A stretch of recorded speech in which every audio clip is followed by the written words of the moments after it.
Hey there, good afternoon, my friends. This is Dr. Gwen from the Dr. Gwen International Training and Empowerment Academy and host of the Dr. Gwen podcast show on iTunes. And today we are continuing our Empowering Reflections conversation. And we are talking today about when your strength becomes your weakness. And I like to consider myself to be someone who is quite easy to get along with, quite kind, liking to share information with the people around me, liking to bring people to another level no matter what I find myself in or what group I find myself in. And what I discovered is that sometimes my strength can be my weakness. And I put that in quotes because that's how people can perceive it, as a weakness, though it really is not, and it depends on who you are actually hanging with, who is giving that feedback, who is perceiving it, because people find themselves at different levels of the playing field, and based on their own experiences, they're going to come to a scenario with a perspective and a lens through which they're viewing everything that happens. And so that lens of interpretation is colored based on what their experiences are. And so that's what I've found. So when I say weakness in quotation marks, it's not probably a weakness. However, there are some things to pay attention to. So when we talk about strength, what is a strength? My interpretation personally of a strength is something that I do effortlessly that other people may struggle with. Like, what do you find yourself doing that is effortless that some people may struggle with, or it may take them a while to get through? That is the strength. And the thing also that I discovered is that you or I may not be aware of what our strengths are. We may just think it is something normal and natural that everybody else has. I know I have thought about that for quite a while. When I was younger in school and some kids used to fail their courses, I used to wonder, what's the matter? Why aren't they passing? It's probably because they didn't study, and maybe that's true. However, the older I got, the more I realized that people have different abilities, different skill levels, different talents that they bring to whatever the equation is. And then there are some things, some situations where I find myself, where everybody is just like arranging and putting in order and being all creative, and I am stuck. I do not know the first place to start. Have you ever found yourself in a situation like that, particularly group projects, where a whole lot of creativity is required to be put out in solving whatever the situation is that you're working on? And so I quickly realized that strengths are unique to individuals. They are.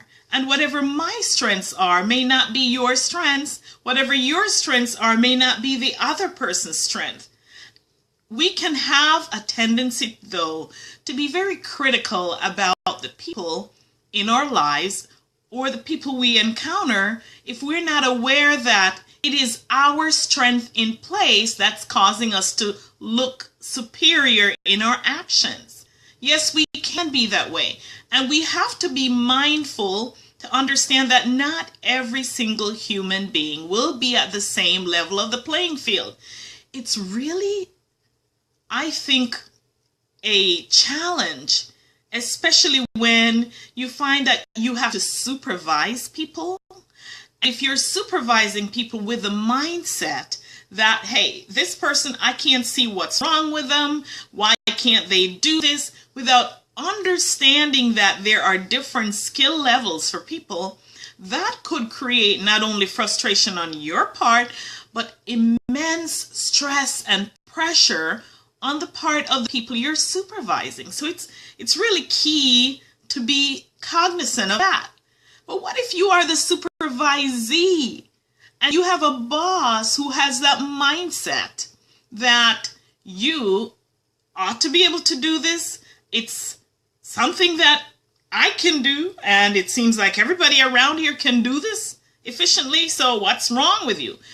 That can put you in a really stressful situation as well.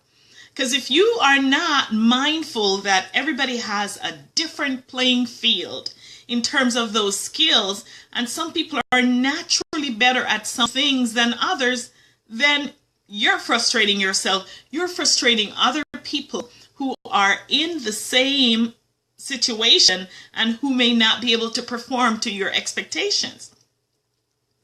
And that's all well and good. You know, when we have a skill, skills can be developed. We can go to school, we can go to practicing. If you're playing an instrument and you're not good at it, by putting in a certain number of hours every day, you're guaranteed to improve where you are, no matter how you started off. Now, somebody who has a natural gift may excel exponentially beyond where you are. However, everybody improves with a skill. What if that strength is a character trait? It may be something that you do, you are. It's your way of being. So what if your strength is a character trait that you may be kind, you may like to show people how to do things, like you like to teach things, you may like to smile, you may be warm and friendly. What if that character trait is seen as a weakness? Have you ever been in a situation where your character trait is viewed as a weakness? That is a question to think about. Because you know what a lot of people tend to do is to retract who they are. They backtrack, they pull back, they withhold themselves, they put a mask on, and they become something that they are not in order to fit into that particular circumstance that they find themselves in. Have you ever done that? I have. I remembered there was a time when I used to smile a lot. I used to smile a lot. And somebody looked at it as a weakness, as if I wasn't strong enough, I wasn't able to do certain things as well as the person who had that straight jacket, serious face was as an administrator. And what I found myself doing was flipping. I went there and I tried to put on a serious face. Every time I would hold back the smile, and I didn't want to be perceived as a weak administrator because I know I was just as efficient as everybody else. So I'm going to put on this serious face and I am not going to smile at you. And I did that for a while. You know what that actually did? It repelled people from me because I was not being my true, real, natural self. I wasn't. And that actually repelled people from me. Now, if you find that you have a character trait that someone is criticizing, what do? Do you retract and become something different to fit in to the circle that you are in? My friends, that could be the most serious thing ever. Because number one, you are being not real. It's like you're an imposter. You're not yourself. Number two, you're feeling that inside. You're feeling like a phony. You're feeling fake because that is not who you are. And you're not showing up the way you are supposed to be.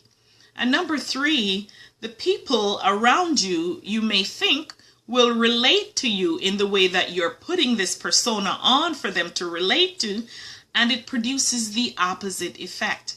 They won't respect you because that's not who you are. You are being something different than who you are. So have you ever been tempted to put on something just because someone spoke about your strength in a weakness context? Now here's the thing that I'm going to tell you. You have to be true to who you are. And as I was about to say that, another thought popped into my mind, which caused me to hesitate a little bit. And I have swung back, of course. I'm just going to be me. And whoever I am and whoever I'm showing up to be, the right person will be attracted to me. Your tribe will pick up on your vibe. If you are in a context where people are criticizing you for who you are and for being real who you are, then jump ship. Quickly jump ship. You don't need to be in that context. That is not your tribe. Don't try to sit there and fit in and to be someone and to pull people along and to have them accept you. Oh no. Stop it right now. You are causing yourself grief, and they will never accept you as who you are if you feel like you've got to keep putting on something to be fitting into whatever they are. The one thing I can tell you, though, that I've discovered is that being you, being me consistently will cause people to say, well, that's who she is. And there's a great level of acceptance there when you are consistently you than when you are trying to put on something else, being someone else, just to fit into somebody else's context. So, my friends, we don't have a long life cast today, but I really hope that as you participate in this empowering reflections, that you will realize that you are a gift, a perfect gift that was put here with all your wonderful characteristics, and you should love and cherish who you are and work to operate within that gift that you have been given. And also at the same time, realize that not everyone who came to this planet has the same gifts and talents like you do. Cherish yours. Find the people who cherish yours to hang with, and more than anything else, appreciate and honor other people for their gifts instead of making their strengths their weakness. Thank you so much for joining me. This is Dr. Gwen, empowering lives to live